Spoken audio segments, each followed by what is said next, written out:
everyone. Welcome to the Millen Sharma Show. I'm your host, Millen, and today we have a special guest. His name is JR, and this is someone that's not in my close circle, so this is definitely going to be a good episode for you guys. So basically, a few points about him. He graduated from his high school with at the top of his class, second highest GPA, which is pretty awesome. You can correct me if I'm getting any facts wrong, JR, but just to Got be it. All right. Um, and he recently graduated with a mathematics physics degree from St. John's University. He was the student ambassador there and vice president of the Disney Club, which reached over 1,500 students with a successful marketing campaign, which is pretty awesome. He's also a licensed real estate salesperson, so that was something really interesting. I saw. He was the recruitment chair for Alpha Phi Omega National Service Fraternity while at university, and he was the United States Open ambassador for the U.S. Tennis Association, which one of my friends plays tennis, so I think he'd be really interested to hear that also. Which trafficked over 10,000 guests during the duration of professional matches. So again, that's pretty cool. Also, he was an RA at Johns Hopkins Center for Talented Youth, collaborating with 20 students to establish a united leadership team, which is pretty cool. He's a summer camp counselor, leading children through math, English, science, and art classes. And he was also a social media manager and designer for Etsy, where he managed their website and promoted Double J Jules, updated their social media platforms there. And right now, he currently works at one of the nation's leading networks in news, sports, and business and entertainment of topics as a media professional in ad sales. He describes himself as an actor and singer, having previously worked on sets of FX, Netflix, and HBO. And he's the co-host of the Time Capsule Show podcast, which shares everyday stories with everyday people. So try to get a broad thing of everything there. So I guess the first thing I really want to ask is you have a lot of experience with like marketing and social media management, all those things. So with all your experience with like Etsy, real estate, and being the vice president of the Disney Club, I'm just curious to know, like, what was your reasoning for majoring in mathematical physics, and was it due to any outside pressure, or was it math, or was your math your passion before going to university, or what was the real point for you? Got it. Well, first of all, thank you for having me on on your show. Thank you for that amazing intro. That's probably the best way that someone's introduced me, going through everything that I've done. I really appreciate that. So thank you so much. So I like to think of all my experiences kind of like a salad that doesn't make sense to most people. I have ingredients here, there, and everywhere. It kind of only makes sense to me. I mean, I'm an eclectic when it comes to everything that I posted on my LinkedIn. I've always just tried different things. I'm an actor and a singer. I'm a creative at first, so that's a huge part of me. I played classical piano for 10 years and have always been a creative person. And going into college, so the reason why I chose that mathematical physics degree, well, first I came into college as a mathematics major with a pre-med focus. So part of that, you're right, there was some outside pressure from my parents, from our family, to become a doctor, to go into medicine. And I chose mathematics because I wanted something unique. I always like to be different, so that's why I went for that mathematics. And plus, I think I've always been pretty good at math. It always came pretty natural to me.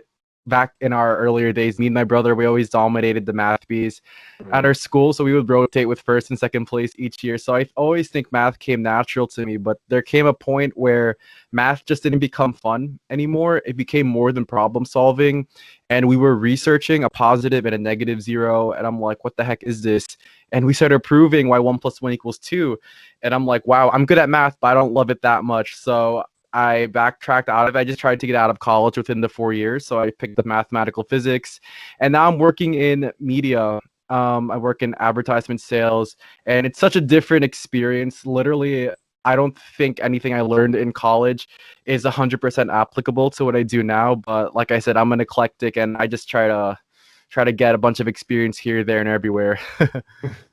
Yeah, that's really interesting to hear, and I love that you said one point that really stood out to me that you said was that not all of your college, especially majoring in math too, but not all of your college classes really, I would say, not prepare you, but I guess it wasn't like as applicable for your job that you have right now currently.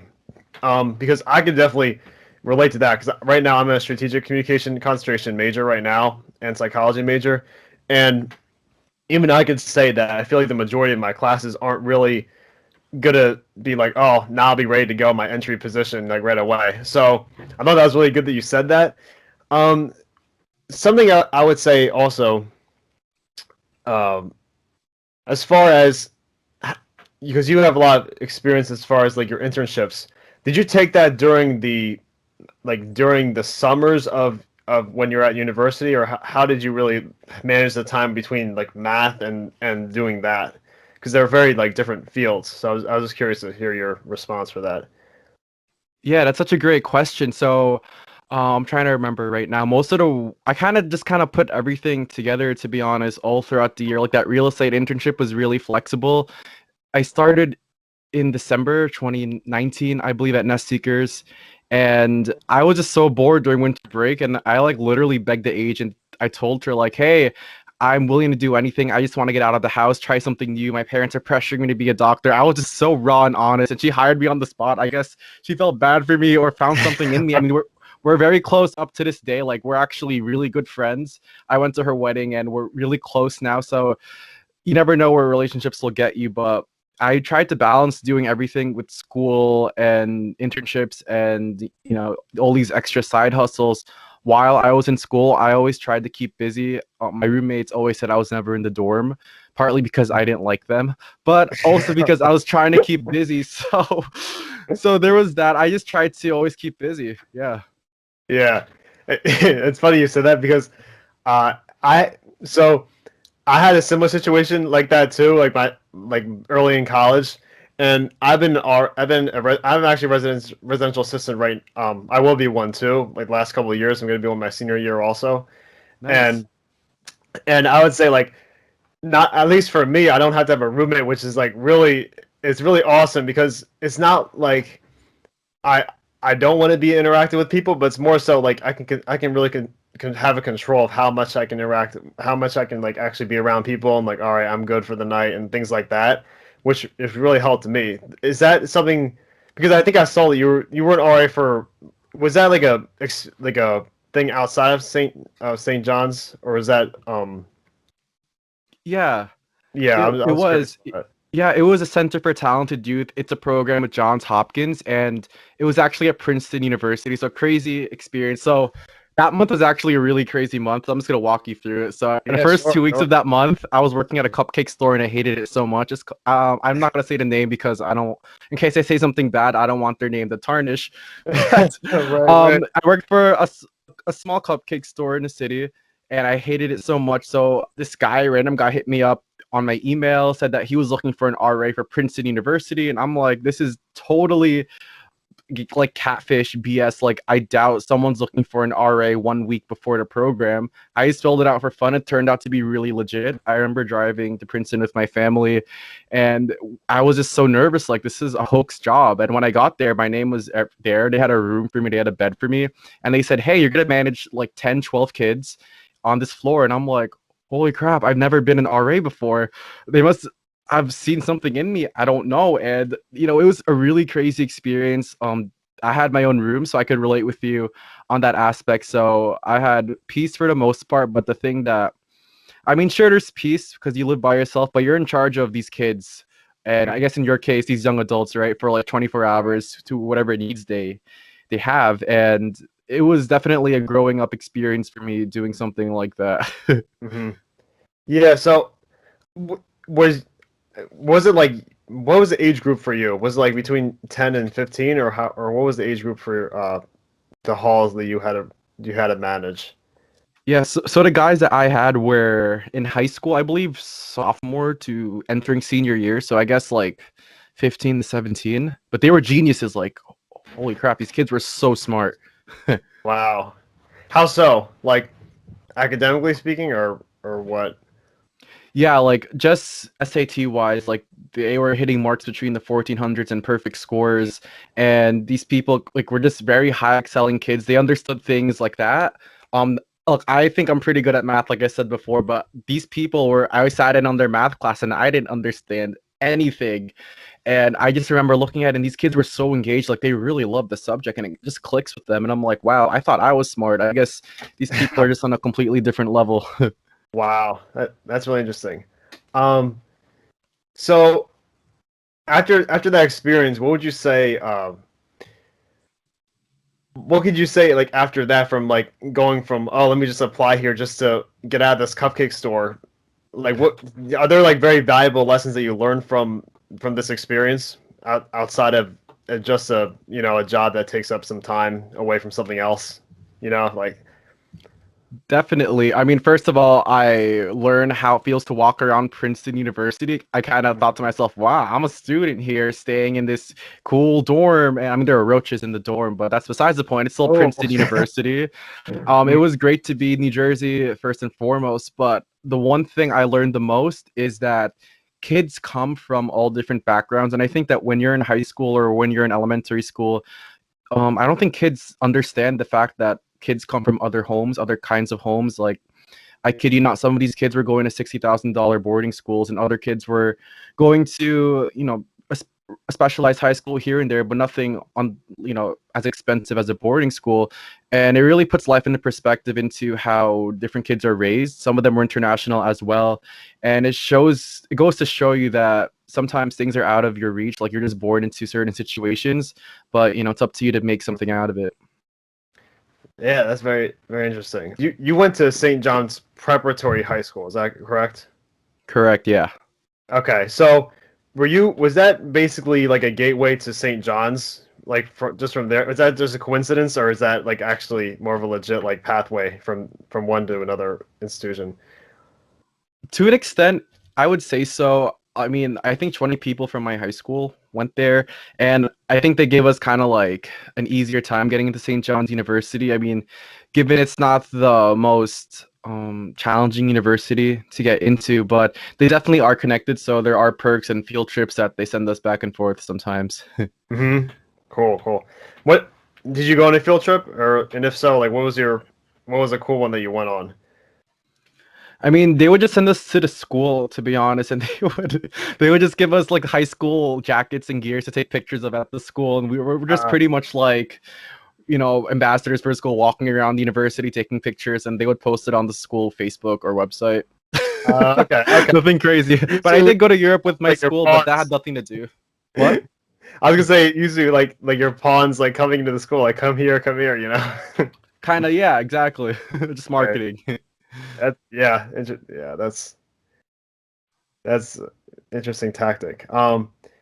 So speaking of marketing, I know you said you were the vice president of the Disney Club. So does that have anything to do with Disney, like Walt Disney, or is that just like a random, like a connection that I just came up with? I don't know. Yeah, so a little bit history on that.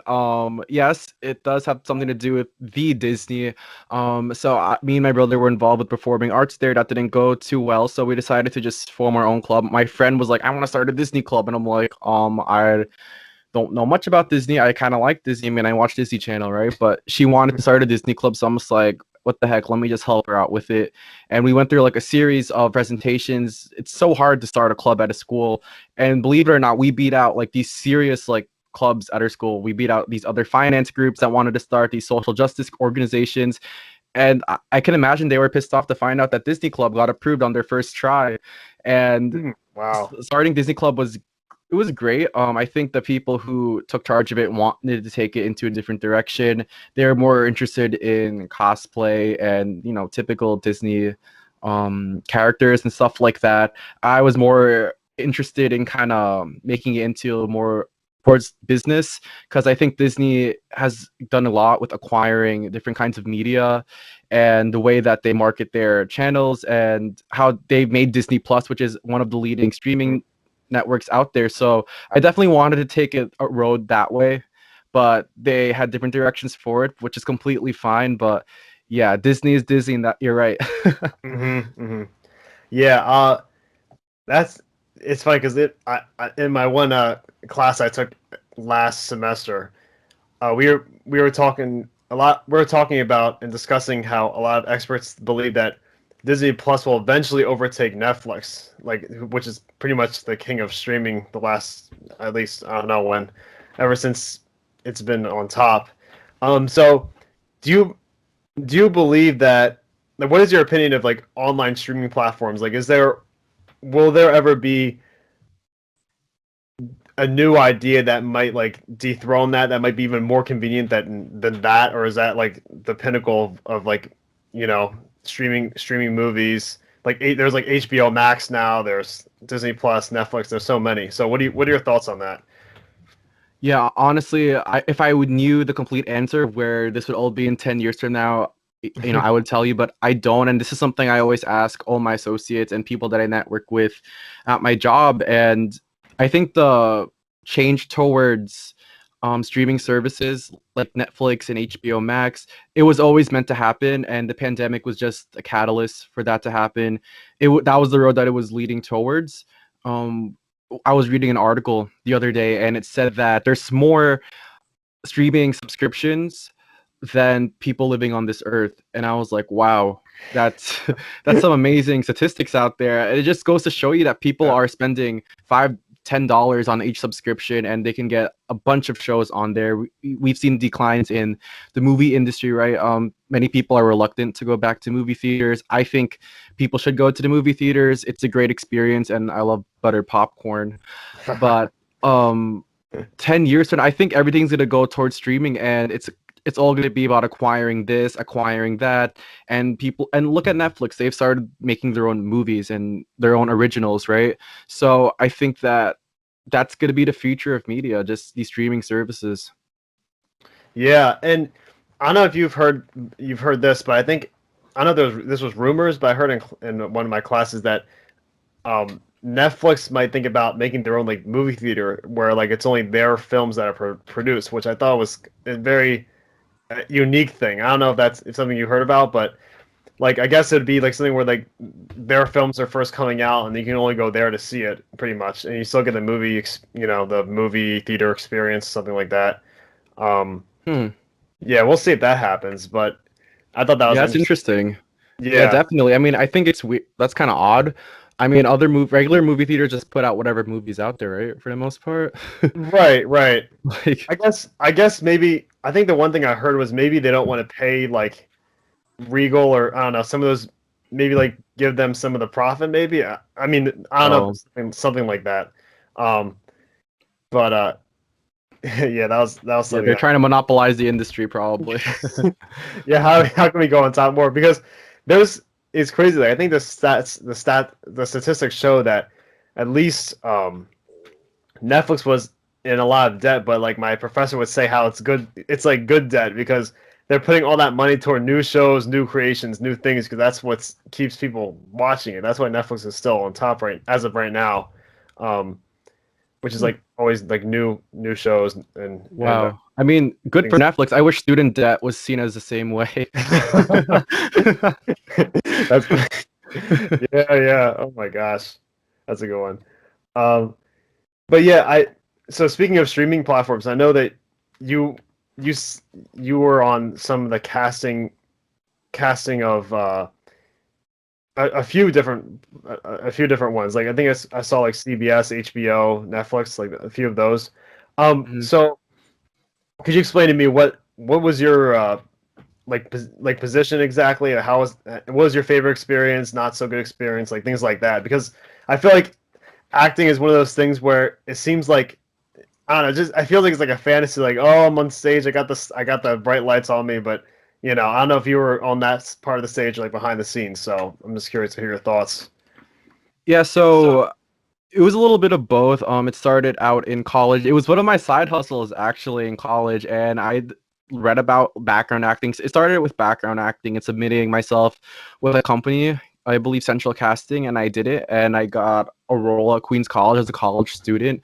And it's an interesting experience being a background actor. You get to bring your own clothes. Sometimes they dress you, but they feed you on set, which is really great. Mhm, But it's a lot of waiting, a lot of hours. We're just sitting there waiting to be called on set, which could be really boring. It's a great way to meet people and talk to people, maybe read a book. mhm, But then once you're on set, you're doing the same thing over and over and over again. Like literally, if they want you from position A, walk to position B. When they start rolling, you have to keep doing that until they get every angle they need and they stop filming. So you could probably be doing that for like 10, maybe even 50 times, to be honest. And it could be so tiring just walking back and forth on set. But hey, they feed you. But I did one featured role. It was for like for Broadway. I forgot what the show was called. I think it was West Side Story. I completely forget, but mhm. I was being filmed getting handcuffed and being dragged away by cops, which is really interesting. I never got to see it because I think COVID hit during that time, so I don't even know if the show is still up going on. But it was a great experience. I recommend to any college student out there living in a major film city or not, like try it out. Like you never know who you'll meet or who you'll see on set. Mhm. Okay. Yeah, interesting. Because I just have a curious thought I just thought of. Um, Sure. so I've heard like there's like a common stereotype where like a lot of people that would say that thrive in like the STEM field would be more not as equated with like um things like more like socialized activities, public speaking, things like that. So it seems so I find it really unique that you even I saw like you had some public speaking endorsement also. I saw that. So I'm curious what got you at on that more um, outside platform to like be more in the limelight, I guess. More like in front of people, the possibility of being judged, like all these different things. What really propelled you in that direction? Was it like an influence in your life, like someone else doing it with you, or like motivating you to do that, or like what really drove you to like take uh, this idea out there? Yeah, that is such a good question. Wow, no one's ever asked me that. I don't think I've ever really thought about it, but Mm, when I think about to my earlier days, I think I've always been performing, whether it was playing for piano recitals or altar serving. Even I was always in front of lots of people performing for church, mhm, and even for my parents to some extent, I guess, because I would practice a lot of piano for them when they wanted to watch me, or just even the way I acted around them. I always had to be a certain way around them. So I think that um, I've always, to some extent, been performing in most aspects of my life. And I could be shy and really awkward sometimes too. Sometimes I don't know what to say to people. Like that always creeps in once in a while. But oh I yeah. think that I've just learned to not that I don't care, because that would be a lie. I do still care what people think once in a while. But I've just learned that to accept that it's okay to look stupid once in a while. It's okay to not know and like just stop being a perfectionist. I think Mm, that's what really just helped me just go out there, just speak, be in front of people. And yeah, I've enjoyed talking so far, I guess. mhm. Yeah, I love that point you said about perfectionism because I feel like a lot of people, and I know I'm sure you can attest to this too, but like a lot of people, from even people in my life I've seen, where like some friends of mine would be like, oh, like I want to start this, I'm going to start that, but then they get really caught up in the perfection of like, oh, let me have the perfect like website design and this where it's like the outer surface is beautiful, amazing, but like the content is it just is not there. You know, it's just like they're so obsessed with like how it looks on the outside, where it's like months go by, nothing's really being done. So like for me, I'm like my website's like it's like okay, but I'm just more like right now just trying to produce something. But have you ever fallen into that trap where it's like, oh, you've been working on something for a while and you're like, wait, why haven't I actually done it yet? You know, why am I just like focusing on the little like ins and outs of it? You know? Yeah, 100%. I can completely relate to you. And perfectionism is a huge reason why people never get started on things. It's a reason why people are afraid to do certain things and they'll leave projects on the side because they want to perfect it. But the truth is, you just have to do it. Like, even if it's not 100%, even if you're gonna look silly doing it or the quality is kind of you just kind of throw it out there. And once you start doing it, you'll get addicted to the process. Hopefully, if it's something that you like, and you'll improve on it. I really do think perfectionism is the reason why people just don't get things started. Like, it's so easy for Nike to say just do it, but the truth is it's just do it professionally. Like, I think people just need to stop being perfect because it's a race that you will never ever win being perfect. Yeah. Yeah, I agree with that. Especially, and not only that, but even I would almost say, like, if you're starting off not really perfect, or not, like, I wouldn't really say perfect, but like more so not as refined in as you'd like to be, whether it's like maybe like acting or performing, or um, doing it like a little show like this, anything like that. Um, because what I've noticed is that if you start off and like take those first steps, you'll actually, gain you'll improve more, and then you'll actually be more refined later on than when in the beginning you're like, oh, like it's not perfect the first time, so let me just quit and not do anything. Like, because Right. it sucks when I see that happen. Yeah. Yeah. And I see that happen a lot too with people, and you just have to do it. It's kind of like a sport, right? You can't get good at a sport by just reading books and studying and watching how other people do it. You actually have to get up and move your body, depending what sport it is, of course. Let's say it's swimming, running, or tennis. Like, you actually have to get up and move your body and actually try it out. It's not something you can just keep studying and reading and try to perfect it in your mind. Sometimes, yeah, things will get dirty, and you just have to accept that because that's part of life. Yeah, 100%. All right.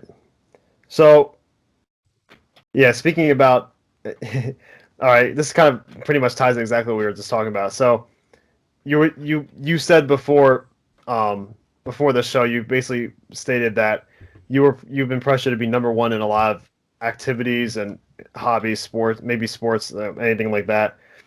So, in trying to fulfill these desires, you were saying that you forgone your own identity in that process of maybe like seeking the approval of others, or their own, like, oh, you did a good job, applause, things like that. So I'm just curious, how did you really find your own identity, would you say, in where you're almost like applauding yourself, like, yes, like I did that, and where it's not feeding off what other people are telling you? Yeah, I found my own identity failing and doing things that I didn't like. I kind of worked opposite, I guess. I did everything that I don't like to find out what I really do like. Mm. And my whole life, I think I've been following the script that was written out for me. Always be number one in everything you do, whether that's in school, whether that's in piano performing. And my parents are very prideful and proud people, which is nothing wrong with that. But I think that they took it out in a bad way on me and my brother. So there was always that pressure to be something. And I was always being something that they wrote for me instead of being who I really am. So I just, just tried to do different things. And I think that I've gotten stronger trying to fight that feeling. Sometimes it does creep in and I fall weak, but then I just get up. And that's what everyone, I think, should just do when you fall. Just keep getting up and just keep moving on, right? You can't just stay stagnant and just try to figure out who you really are. Hmm. Yeah, I 100% agree with you. Especially, I think stagnation is definitely one of the kryptonites of some people. Like, if they're like, oh, they get so much disapproval, and then all of a sudden they just want to stop. And then at that same time, it's just a lose-lose situation, because if you're stopping, then there's almost like no chance that you're going to get the good fortune later on. And then but at the same time, if you feed into what other people are saying about you, that's really not a good thing, because you can't find the motivation to really improve yourself. Um, so yeah, Hmm. that's a good point. Um, Definitely. yeah, so I know you were saying that you're on a road to like a better path now. So at least the good better path, the good path, whatever, whatever, um, whatever way sounds the best. So how would you say you really like? So let me ask you this: like, do you still live? You're only 22, so do you live with your parents, or do you have your own apartment? I'm just curious. I still live with my family. Yeah. Okay, okay. So how is that like? Has there been like really tough conversations between you guys, or is it more so like you're a mature, you're an adult now, like go forward your own path? Like how has that really been communicated? Would you say, and has that been beneficial? Like right now compared to maybe a few years ago, 5 years ago, when you and your brother were more so under like negative energy. Yeah. I mean, a few years ago, me and my brother dormed at our school, but then we live like 15, 20 minutes away from St. John's. So we decided to just live back at home when I was a junior, and then I just drove to school every day. But living back in the dorms was so much better without, having their expectations always shadowing, clouding us. And I mean, now that I'm living at home, I think there's still a lot of chit chatter. It's definitely lessened now because I think they've realized that I'm growing up and that I have my own vision on where I want to go, my own path, even though I don't always know where to go or what to do. But I think that they're starting to understand that I'm getting older. And, just yesterday, my mom was saying she go to medical school, become a doctor. So that doesn't stop. Of course, it bothers me so much, but just having this new media job in New York City, it was a complete like stroke of luck, I would say, getting that job opportunity, and I completely took advantage of it, and I haven't looked back since. It's something new for me working in media. I never really knew anything or much about it, so that's one thing that I'm proud about that I started for myself. It's one of, it's part of that path that we were talking about a little bit ago. But yeah, it's definitely lessened now that they know I'm growing up. I definitely don't plan on staying at home forever too. Yeah, that's really. Okay, cool. Yeah, so I guess you're speaking about the job you have right now. I think you stated it was a. Could you say what that is again? I've noticed like something media professional and advertising. Is that kind of what it falls into, or? Yeah, so it's actually a rotational program in advertisement sales. Right now, we're in the news department under sales, and so I get to see everything when it comes to advertising. And they're going to rotate us in marketing and yield management and research at some point. I don't really know what most of those entail, but again, it's just something new. It's a program where they're getting people from different kinds of backgrounds and trying to place them into these new cool media opportunities. So I'm really thankful for that, and it's to be seen and to be known what's going to happen with me in this company. Nice, nice. And you've been there for like since you graduated, is that correct? No. Oh my God. I graduated last year in May. I recently started this Okay. last week of February. So in between Oh, that okay. time, I've just been working on a bunch of smaller things. I worked at a gym for about 4 months. I hated that.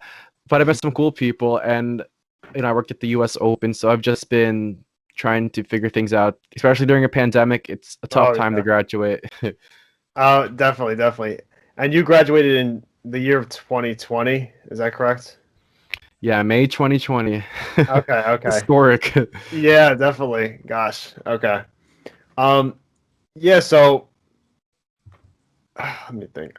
So how do you do you have like anything an aspiration like I guess it more like a I don't want to say dream because dreams like oh I'm dreaming it, but like something that you really want to aim at as far as like the media field where because you're the co-host of the time capsule show which I'll link below also as well, but is there anything you're like really aspiring to be like oh I really want this like once I'm like really gaining experience like this is the direction I want to head into, or are you more so learning as you go in the like marketing research and the next step, like are you more so learning as you go, or is it more so I want to be like the leader of X, Y, and Z?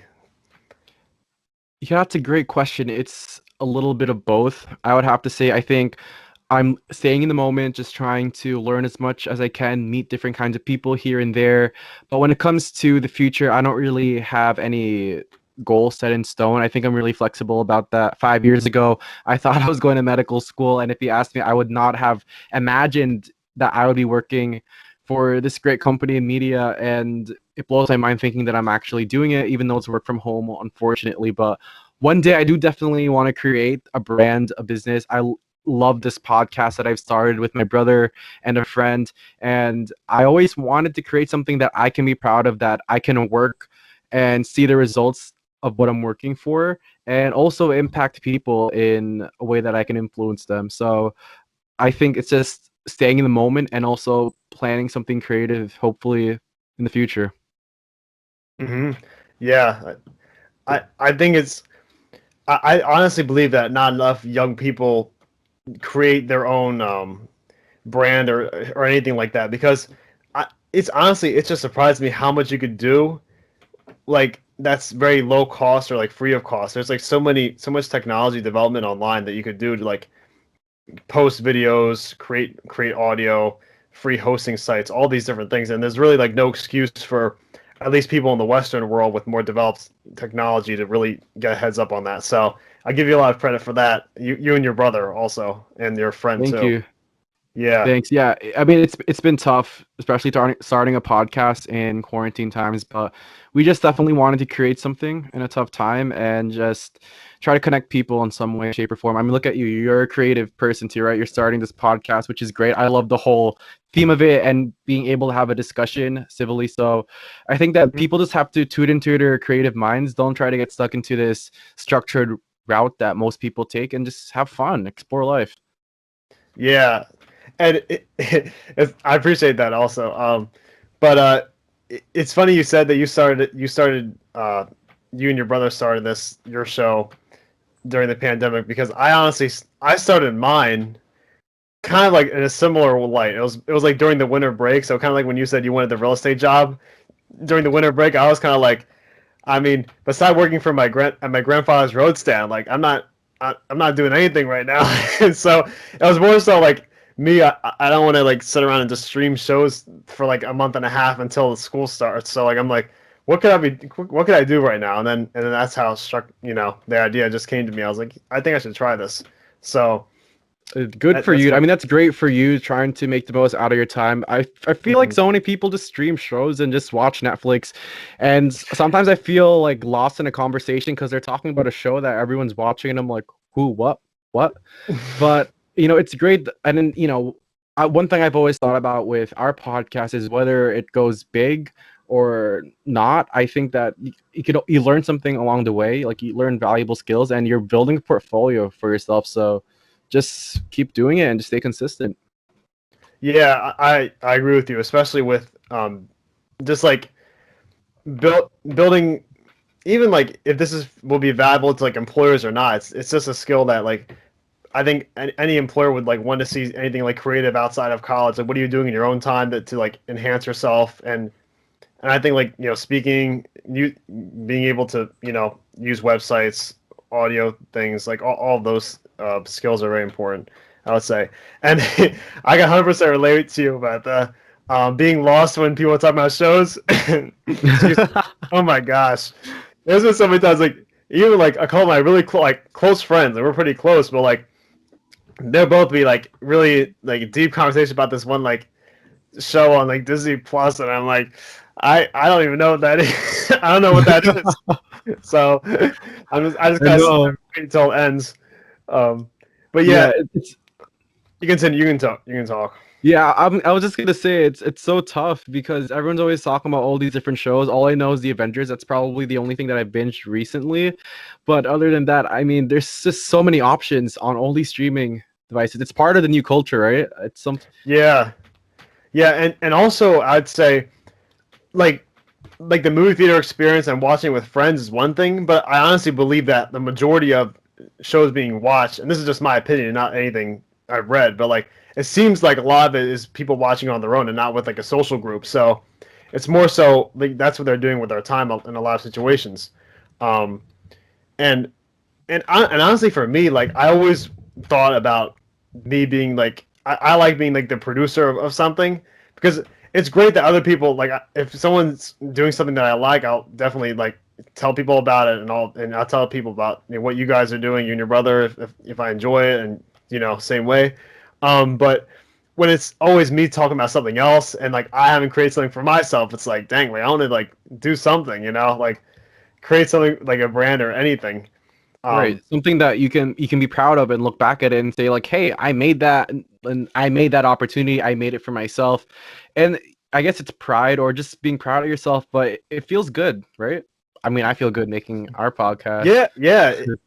It's cool because even like decades ago, or even 50, 40 years ago, like something like this was never even considered an option because usually the big conglomerate organizations would be the only companies that could actually produce something for you to watch. Like, but now it's like almost pretty much free to like produce your own videos or anything like that.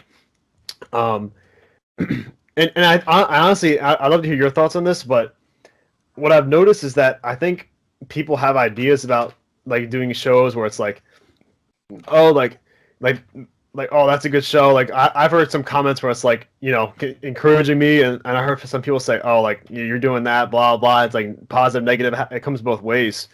Um, but something I've noticed is that I think a lot of people don't want to start like on the bottom.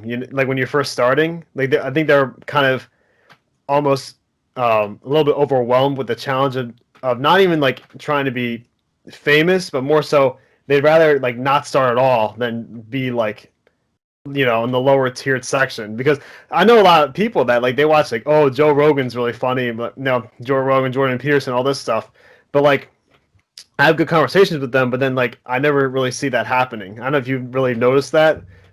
Do you like what are your thoughts on that? Do you really think like people want to be creative and that's like more of a burden that like that fear of not excelling, or what are your thoughts on that? Yeah, I think this really just ties back into perfectionism and people expecting to not get dirty and start with the smaller things that eventually make the bigger things, right? I think when people think about creating something, they expect the numbers to just skyrocket right away. They have these certain expectations because that's what society expects of us, and to get things quickly and to move things very fast. But the truth is things take time. Things like this are an investment. That's one thing that I learned, that someone told us while they were on our podcast, that when you make art, when you create something, it's an investment and you leave it there and you watch it grow over time. It's not something that's just gonna just zippity doo-dah right away. I think people just need to lower their expectations, have high standards, but lower your expectations and don't expect to be at the top starting out somewhere. I don't think most people that made it big in this world or self made it in this world didn't start from the top. They weren't born into it. And if they can do it, then I don't see why people like me and you and other creatives out there can't.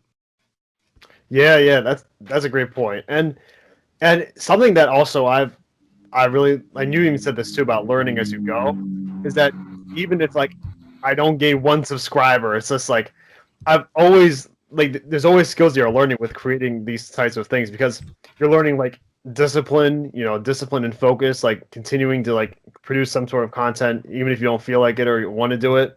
And I think that those types of things are something you can carry for a long like anywhere really in your life. So I think For that's sure.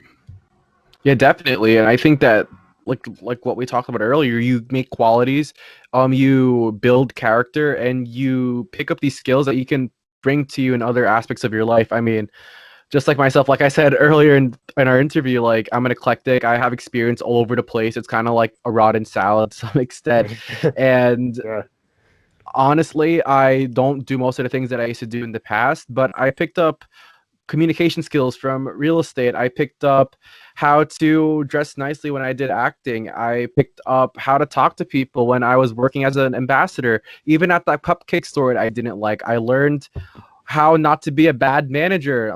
And yes, I'm throwing shade at my manager at that store. But you pick up skills here and there, and I think people seem to learn how to look at the positives and kind of mold what kind of person you want to be with all this experience that you've acquired.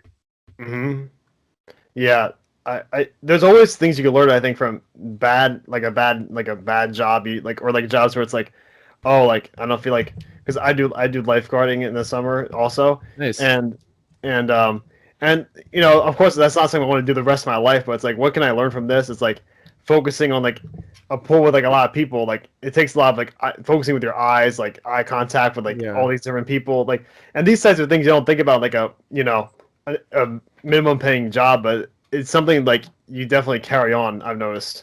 Um, For sure. I mean, imagine how vigilant you have to be as a lifeguard, and God forbid, like someone is in danger. Like you gotta attend to that. Imagine you don't right. that's life on the line. Yeah, definitely. And I think so. I guess I'll go in a little different direction here with because I think we mentioned social media a while ago.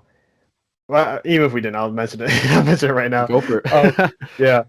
So with social media, obviously there's like a lot of benefits with it. I think you were talking about the culture of it, or the culture of society about perfectionism. That's where I came from it. And social media like is basically has a lot of benefits like showcasing one's accomplishments, experiences, etc. while connecting with anybody around the world. Um, but something that I've noticed about it is that it's honestly for me it seems like almost a competition with who has the greatest like highlight reel, because if you notice about like any social media you have, it's the algorithm would make it so you don't see everybody's. It's only like a select few. Like let's say I'm following 400 people, but I don't see 400 different little stories or like posts. And it's like the ones that you really favor the most. So um, I was just curious. Do you think there's and I'll be honest, I've been guilty of this too, like posting the best things I want because I know like I want to put my best foot forward, which again is a positive thing, but at the same time, um, I think it does pose some issue. Excuse me. I think it does pose some issues because it becomes a bad thing when if people become like almost depressed or like, oh, like he's doing this again, like he's going out here again. Or I'm here at home just working the same job over the summer, not hanging out with friends, not going to Disney World, not going to California, etc.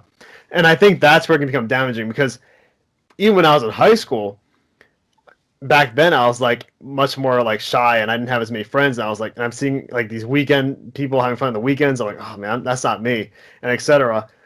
So I'm just curious because do you ever have these have you ever had these thoughts in years past or now, and how do you really manage that going forward? Like do you like decrease your use or do you become more mindful with who you follow? Like how do you really manage that?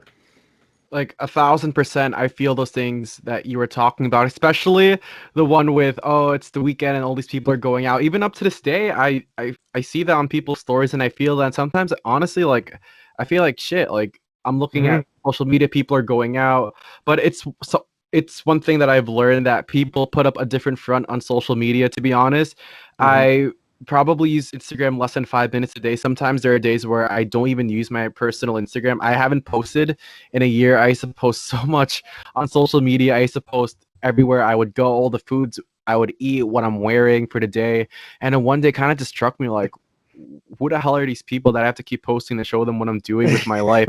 I should be the first person. I only need my approval for what I'm doing with my life. I don't need these people's approvals. And I Mm-hmm. think social media is great when it comes to business and when it comes to connecting people, but I think it's Yeah. transformed into this really toxic realm where people are always comparing themselves to an online version of someone, right?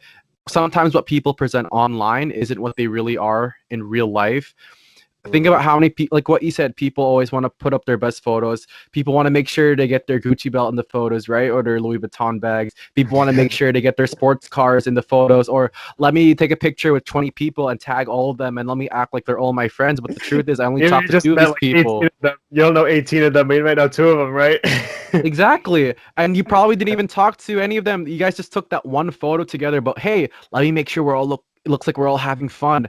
And I think that that's the thing that social media created. And sometimes I feel so bad about myself seeing what other people are doing. Mm, And the best thing to do, honestly, is just stop using social media, stop checking people's stories, stop liking posts.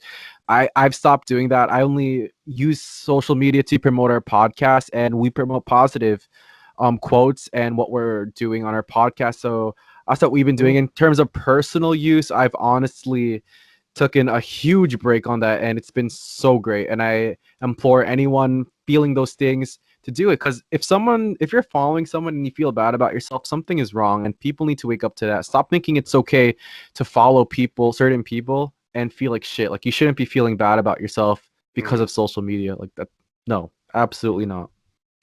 Yeah, and I agree with that, especially and if it's like people in your life where it's like really like crappy experiences, it's okay to like some people might feel. I've heard people feel guilty like, oh, like I don't want to mute them or something like that. I'm like, but like you don't even like this person, like why would you want to see their stuff when you're alone in your room, why would you want to see them on your phone when you don't have to? It baffles me Right. sometimes because and your point with the false perceptions that are on social media, like not knowing the 19 people out of the 20 and all that. I've seen that where like someone I knew, his relationship with his significant other wasn't going well, and then all of a sudden, like the same maybe a day later, it's like it says like my forever love. I'm just like, I was like, hold up, like you're my friend, but I'm like, you guys are like, I mean, I guess they're in love, but like you guys are having arguments and stuff, and then they end up ending the relationship. So I'm like, all right, there goes the picture. Like, so I definitely I 100% see that point where it like I honestly question, like I'm thinking to myself, maybe there's a like that guy's probably going through a lot of issues if they're posting that, like I'm almost like like that can't be good. Yeah. Like the That's opposite of so what Astro would. wow. I mean, that's so crazy. I feel like, I mean, that's honestly so toxic to do if you're not feeling right with someone in a relationship, but then you post something like that. It's kind of just like, Yeah, whose approval are you trying to get online? that's what I mean. It seems like it's just like an outside validation thing where it's like, all right, like now I feel more content about it because my six bros said, "Oh, that's great, Bob. Keep it up," Right. or whatever. But yeah, it's sad to see that people feed off that because even I have to watch myself sometimes. I'm like I'm looking at this too much. Where like if I have an issue with someone that passed, like all right, I'm just gonna like mute and move on like right away because at that point it's just like you said, there's an issue if like you're feeling crappy about yourself like in an indirect way when that person's not even trying to inflict pain or harm on you. So Right. yeah, that's definitely a good point. All right, let's see. I'm glad we got a laugh from that question. I love talking about that. I feel like it- that's a topic that no one talks about, and that's why I love going on yeah, podcasts talking about these things. Like, it's one of those topics that I feel like people just kind of ignore, and they think it's okay to just feel icky and bad about yourself. And it's kind of like you shouldn't be. Like, you should be living your best life and not being and not comparing yourself to like these fake things online. yeah, 100%. And it's interesting because I just had a thought about this too. Like a lot of people that a lot of people that are my age usually follow the majority. Usually, the majority of the people I follow is people the same age, the same university, same high school, Hmm. etc. And let's say like if they're going on some trips, it's like how are they able to go on that trip? And I think they don't realize, and it's like, well, their family is supporting them and going on this vacation to that other country. It's not like themselves. Like they're just as broke as you. Most like 99% of the chance they have student loan debt, or even if they don't, they're going to college. They don't have they're not really well Right. off yet. So I think, and even I've fallen in this trap like once in a while where it's like, how are they able to do all this? But I'm thinking to myself like, even if they have the money once in a while, it's definitely not something they can just attain like from a snap of a finger. Right. I'm so happy you brought that up. Like, holy crap, these are like things that I always think about. I never really thought other people think them too. I'm really happy we're Yeah. talking about this. I mean, like, I know someone who, like you said, like they post like they're going on vacation, they're on this cool trip with a bunch of people, but it's like, how did they, I hate to say it, but like, how did they afford that? But then I realized that some of these people like work hours and hours, various jobs trying to save up, and they don't post that part of their life where they're working hard, right, where they're struggling, but let them post the vacation, let them post having so much fun in Miami or Punta Cana or wherever they are, right? But they should just ignore the parts where they're like working so hard behind the scenes to be where they are. So I think that's another thing of social Hmm. media. Like, people build these like profiles of themselves online trying to look perfect, but the truth is there's a human behind that, and people compare themselves to that false persona, which is so toxic. Yeah, and even because it's funny. I went on vacation recently too, and something that what I thought was interesting is that like not like vacations aren't always like a nice like sunrises and like peaches and everyone's smiling because there's some times where like, you have to do a lot of organizing. Like you have to like the one I went on recently, like the car rental place. You have to get the car from the car rental place. And then like they're running late, then they don't have the car that you want to get, and it's like all these different obstacles you have to overcome. And it's funny, you're not gonna see a story where it's like I'm waiting like 2.5 hours later for my car to come from vacation, because it's not like a happy thing. So there's always going to be like a ton of hurdles with like even positive things that people don't notice. Um, so that's just something I like to just wanted to point out there and keep that in mind. Um, For sure, yeah. 100%. And you know what's funny? I went on vacation too recently to Miami. I don't even talk to one of the people anymore that I went on vacation with, and we worked so hard to plan that trip. And like sometimes you just like that's just how life works, I guess. But you know, going back to the point, like things aren't always perfect. Like I don't know what kind of culture we have where people think we can go on vacation and things will end up perfectly. We'll end up like things on the movie, and we'll all have like a jump scene at the end where we're smiling on the beach or something. Like most vacations don't always end up like that. There's a lot of planning, like you said, and a lot of struggles Yeah. in between. And people aren't at the beach the whole day when they go on vacation, or they're not in their happy place the whole time. People get upset too and sad during vacation. So let's not forget about that. Mm-hmm.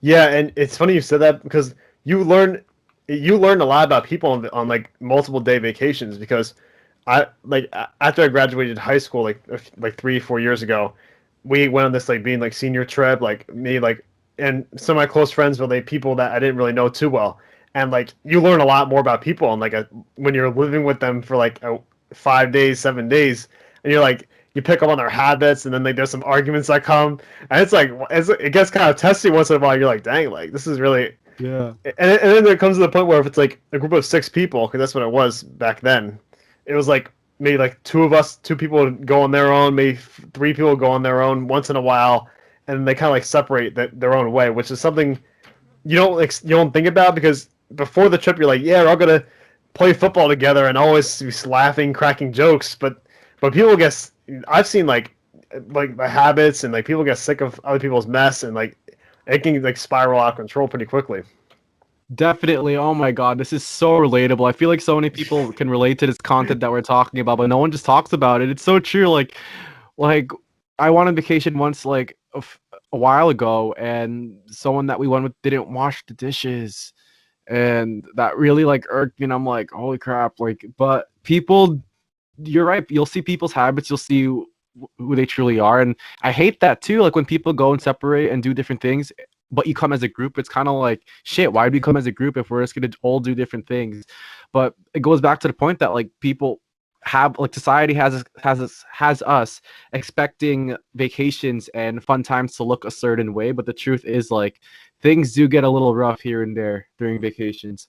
Yeah, and even when it gets rough, like I've seen where if like some of my close friends where like we have some arguments, like usually we like move on like pretty after some time. We'll be good, but like I've seen things where, especially like some um like so I do cross country and track for a college team, and Nice. I've seen there's like, oh my gosh, man, as far as the communication and stuff, and you had a field day, you had a field day with that, because there's so many factors. There's like the captain, there's teammates, there's the coaches, athletic director. There's like such a hierarchy, and we've had like a lot of like coaching changes. So like as far as like respecting the authority, like sometimes at first it was there when I first got there, but then it wasn't there sometimes.